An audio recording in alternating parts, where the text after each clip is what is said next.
दोस्तों, लोकतंत्र का सबसे बड़ा पर्व लोकसभा चुनाव 2024 खत्म हुआ और बीजेपी की नेतृत्व वाली एनडीए गठबंधन की लगातार तीसरी बार जीत हुई। हालांकि इस बार बीजेपी अकेली दम पर बहुमत के पार नहीं जा सकी और इसके लिए उसे साथी दलों पर डिपेंड होना होगा।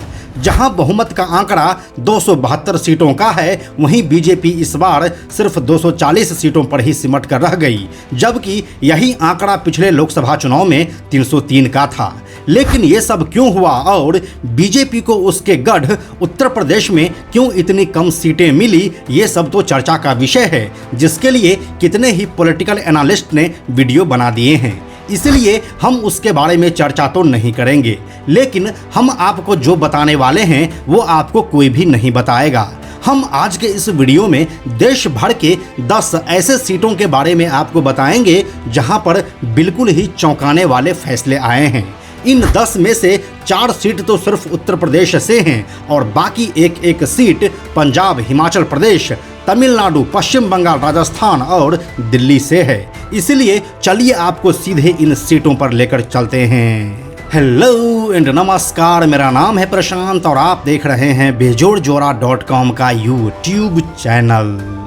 दोस्तों, इस लिस्ट में हम सबसे ऊपर रखेंगे उत्तर प्रदेश से अमेठी की सीट को। यह सीट गांधी परिवार की विरासत रही है और यहाँ से गांधी परिवार का ही नेता हमेशा से चुना गया है। बाद के दिनों में यह सीट राहुल गांधी की पहचान बन गई थी, लेकिन साल 2019 के लोकसभा चुनाव में उसे बीजेपी के स्मृति ईरानी ने हरा दिया था। इसके बाद यह कहा जाने लगा कि बीजेपी कांग्रेस के पुश्तैनी सीट से भी उसे खदेड़ कर भगा दिया, लेकिन इस बार बीजेपी ने वापस स्मृति ईरानी को यह सीट दिया और कांग्रेस ने किशोरी लाल को यहां से प्रत्याशी बनाया। और जब रिजल्ट आया तो किशोरी लाल जी यहां से 1,67,196 वोटों से आश्चर्यजनक जीत हासिल किए। यह इस लोकसभा चुनाव का एक बड़ा उलटफेर रहा। अब लिस्ट में दूसरे नंबर पर है रायबरेली की सीट, जो कि उत्तर प्रदेश से ही है। दोस्तों, पिछले काफी लंबे समय से यह सीट सोनिया गांधी की एक सुरक्षित सीट रही है, लेकिन इस बार उसके राज्यसभा जाने से यह सीट खाली सा हो गया और इसके ऊपर बीजेपी के लिए जीतना आसान हो गया था। सीटों के बंटवारे के समय यह भी अफवाह उड़ी थी कि बीजेपी यहां से नुपुर शर्मा को टिकट दे सकती है, लेकिन यह सब मात्र अफवाह बनकर ही रह गया और बीजेपी ने यहां से दिनेश प्रताप सिंह को टिकट दिया। लेकिन कांग्रेस एक कदम और आगे जाते हुए राहुल गांधी को यहां से खड़ा करवा दिया और राहुल गांधी इस सीट को 3,90,030 वोटों से जीतकर रिकॉर्ड बना दिया। दोस्तों, इस लिस्ट में तीसरा नाम है उत्तर प्रदेश के ही आजमगढ़ सीट की। दोस्तों, आजमगढ़ की इस सीट पर साल 2019 के लोकसभा चुनाव में बीजेपी से भोजपुरी सुपरस्टार दिनेश लाल यादव निरहुआ की हार हुई थी, जिसके बाद हुए उपचुनाव में उसे जीत मिली और वह सांसद भी बने। लेकिन फिर अभी हुए चुनाव में वह समाजवादी पार्टी के धर्मेंद्र यादव से 1,61,035 वोटों से हार गए। इसीलिए यह सीट चर्चा का विषय बन गया।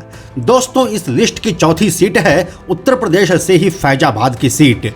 इस नाम को सुनकर आप भी सोच रहे होंगे कि इस नाम में आखिर खास क्या है, तो हम आपको बताते चले कि फैजाबाद के ही संसदीय क्षेत्र में अयोध्या आता है, जहां पर श्री राम भगवान का भव्य मंदिर बनकर तैयार हुआ है। जहां इस सीट पर बीजेपी को एक तरफा जीत की उम्मीद थी, वहीं इस सीट से उसे 54,567 वोटों से हार मिली है। समाजवादी पार्टी के अवधेश प्रसाद ने यहां से बीजेपी के लल्लू राम को हरा दिया है।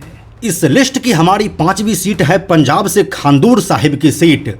दोस्तों, इस सीट से जिसे इस चुनाव में जीत मिली है वो अभी खालिस्तानी आतंक के आरोपों में जेल में बंद है और इसका नाम है अमृतपाल सिंह। इसी के वजह से पिछले साल पंजाब में दंगे भी हुए थे।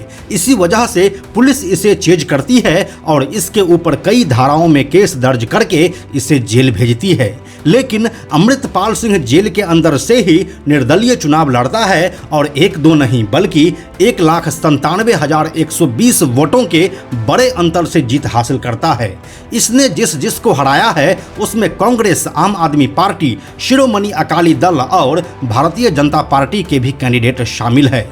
अब आप खुद ही सोचिए कि एक ऐसा शख्स जिसके ऊपर देश बांटने का और आतंक फैलाने का आरोप है, वह अब देश के सांसद में बैठेगा। कभी कभी लोकतंत्र भी एक अच्छा मजाक बनकर रह जाता है। दोस्तों, इस लिस्ट की हमारी छठी सीट है पश्चिम बंगाल की बहरामपुर सीट। दोस्तों, यह सीट इसीलिए चर्चा में है क्योंकि यहाँ से पूर्व क्रिकेटर यूसुफ पठान ने जीत दर्ज की है। लेकिन इससे भी दिलचस्प बात यह है कि यहाँ से हार मिली है अधीर रंजन चौधरी को। अधीर रंजन चौधरी कांग्रेस पार्टी के एक बड़े कद्दावर नेता हैं और वह साल 1999 से लगातार इस सीट को जीत रहे थे। लेकिन ममता बनर्जी ने इस सीट पर यूसुफ पठान के रूप में एक पैराशूट कैंडिडेट उतार दिया और कांग्रेस यह सीट हार गई। इस सीट पर इंडी गठबंधन आपस में ही लड़ रही थी। ये भी अपने आप में एक दिलचस्प बात ही है।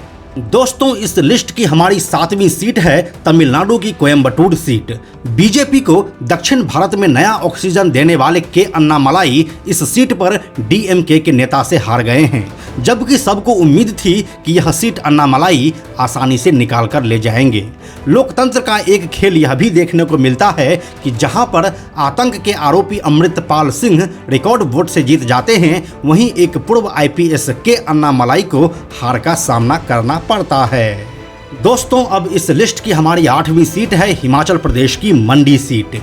यहाँ से बीजेपी की कैंडिडेट और लोकप्रिय अभिनेत्री कंगना रनौत ने जीत हासिल की है। यह जीत इसीलिए भी खास हो जाती है क्योंकि इस सीट पर वह हिमाचल प्रदेश के पूर्व मुख्यमंत्री वीरभद्र सिंह के बेटे विक्रमादित्य सिंह को करीब 74,000 वोटों से हराई है।